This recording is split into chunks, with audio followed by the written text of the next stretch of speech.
প্রশ্ন হলো,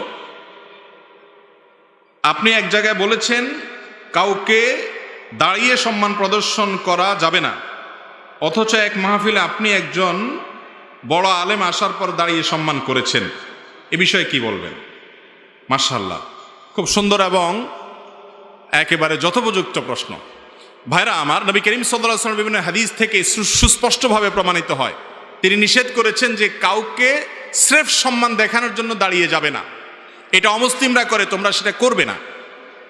সাহাবীদের মধ্যেই একজন সিনিয়র সাহাবী, তিনি শারীরিকভাবে কিছুটা অসুস্থ, তিনি আসার পর নবী করিম সাল্লাল্লাহু আলাইহি ওয়াসাল্লাম আবার নির্দেশ করেছেন, তোমরা দাঁড়িয়ে যাও এই সাহাবীর জন্য। দাঁড়িয়ে যাওয়া মানে সম্মান না, সম্মান দেখানোর জন্য না। দাঁড়িয়ে যাওয়া বলতে দাঁড়িয়ে গিয়ে তাকে হেল্প করো, ধরে বসাও। এই জন্য নবী করিম সাল্লাল্লাহু আলাইহি ওয়াসাল্লাম তার জন্য দাঁড়াতে বলেছেন। অতএব সম্মান প্রদর্শন করতে হবে, এ ব্যাপারে কোনো সন্দেহ নেই।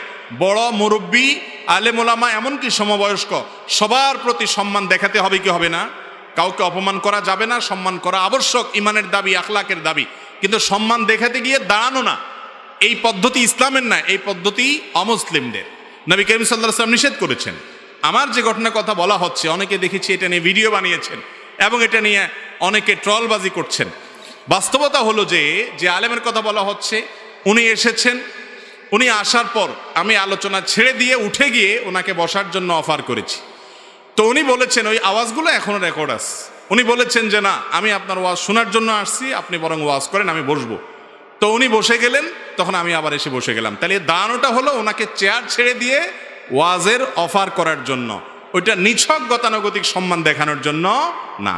কিন্তু আমরা কারোর সমালোচনা করতে হলে তার সত্যতা যাচাই বাছাই করার দরকার মনে করি না। কিছু একটা পাইলেই সেটা নিয়ে কি করি?